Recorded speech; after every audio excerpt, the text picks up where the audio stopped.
if you learn that there was a systematic attempt as well as a systematic, or I guess for lack of a better word, effort to destroy an entire race of people. What would you do? Now, this isn't just if you're black or if you're white. I'm speaking to you as an American, but especially as those that hold what I call a Judeo-Christian belief in this nation. What would you do? I recently produced a video addressing this very issue, kind of giving you a history. For instance, the Democratic Party. If you want to see it, you can go out on your Facebook, just pull up my name, Aubrey Shines, and you'll see a video that I 100%, by the way, produced, dealing with Hillary Clinton, dealing with the DNC party, dealing with its history of racism, etc. But this is a little more far-reaching right now, because some of you may assume, well, this is a political advertisement. It's not. Let me tell you what's at stake here. In our last debate that we saw in America, we saw Hillary Clinton, when she was asked about the Supreme Court judges, she looked over at her opponent, Donald Trump, and she said this: if you elect this man, he will be able to put Supreme Court justices on the bench that could actually turn back the tide of Roe v. Wade and turn back what she called traditional marriage, or what she called actually marriage equality, which it isn't. But I'll address that in just a few moments. But let's look and listen at what she said. Let me again quote to you. She said that if you elect Donald Trump, and I want to really appeal to everyone that loves America for just a moment. She said, this next set of judges that will be appointed will actually be able to turn back Roe v. Wade. Let's just take a quick historical look. Since 1967, do you know that literally 20 plus million blacks have been aborted in the womb?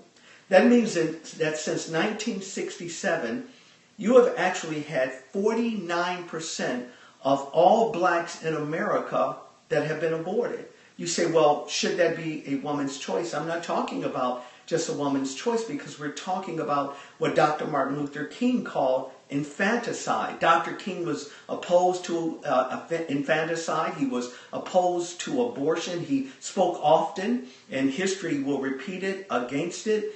Yet we have a candidate that is running for office that said that if you appoint her opponent, that he could actually stop this genocide. And I want to appeal especially to blacks here for just a moment. If someone were to tell you that my objective is to destroy you, to create a genocide within your own ethnicity, I would like to think that you would have common sense, that you would have a God sense, and that you would realize that these type of concerted efforts have actually been meant to destroy you. Well, guess what?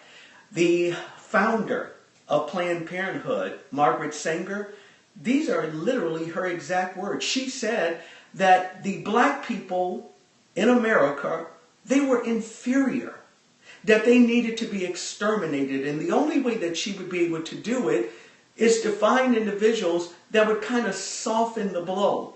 She actually were appealing to a bunch of clergy people that she would try to camouflage it in the name of, let's not have too many kids. But in her own words, she said, I believe that blacks are inferior. They needed to be exterminated. Are you aware that Hillary Clinton, just a few years ago in Houston, Texas, actually received the award of Margaret Sanger, that she would champion this cause? Black people, are you listening to me? Let me appeal to those of you that are white that listen to me as well.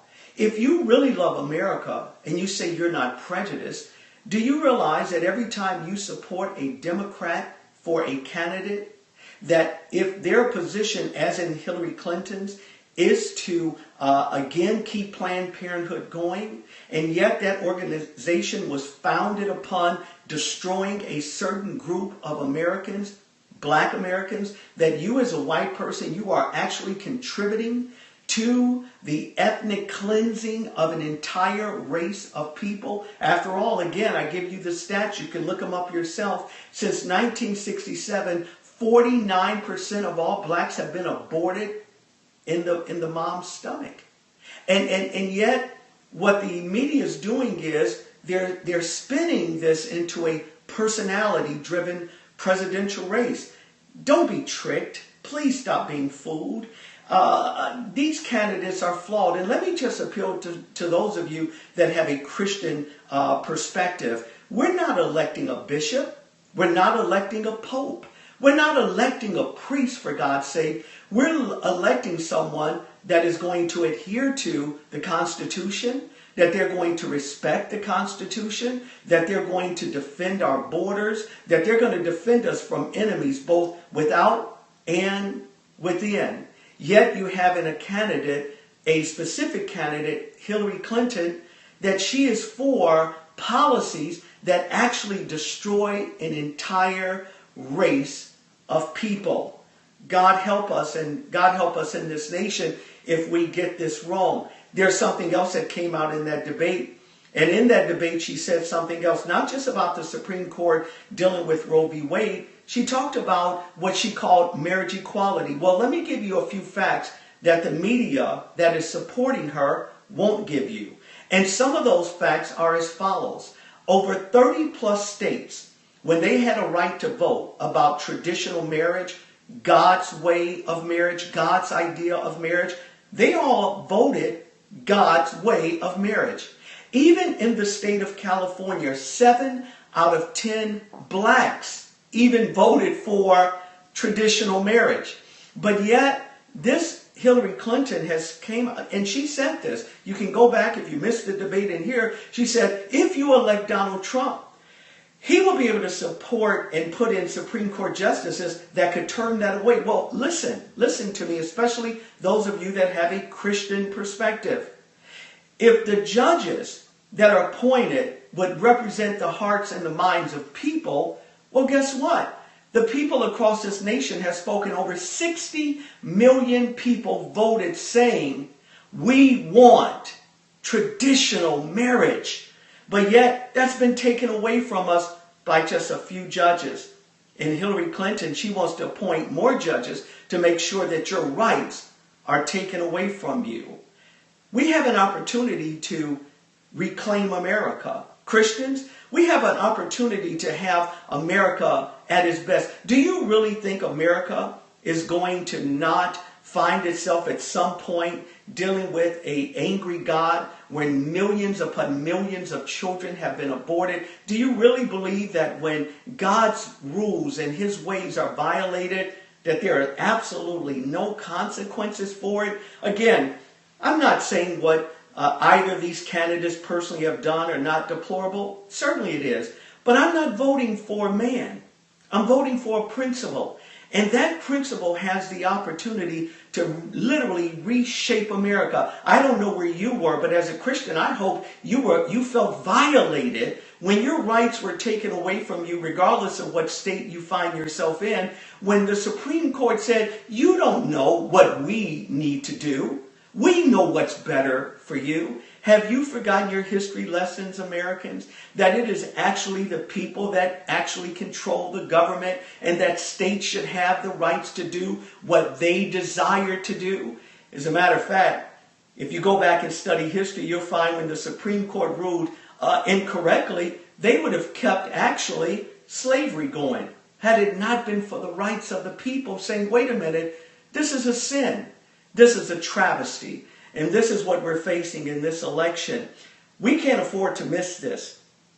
Americans, black, white, Latino, you can't afford to miss it. Would you go out on our website and or our Facebook? Just pull up my name, Aubrey Shines. And you'll see the videos that I've addressed these issues concerning and the value that really we have as believers that we can do something about it.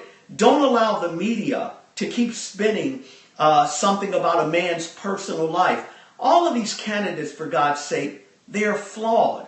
But let's remember, we're not voting for just an individual.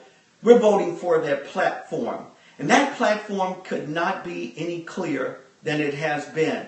I pray that you would not allow the media to dictate how you're going to vote, but vote for a candidate that will, especially those of you that are Christian that are watching, if you say you're a Christian, if you say you love this country, then you need to put a Donald Trump in office that will put Supreme Court justices and federal judges that won't tell us that we don't have a right to our religious freedom and a religious conscience. Don't get tricked by the words of the DNC party and Hillary Clinton when they talk about, oh, everyone should have a right and a freedom for worship. It's a trick word. That word literally means what they're implying is as long as you're in your church. But that's not how this Constitution was written. It was given to us that regardless of where we are, whether we're in church or in the workplace, that we actually have a right to live out our conscience the way that we see fit towards our God.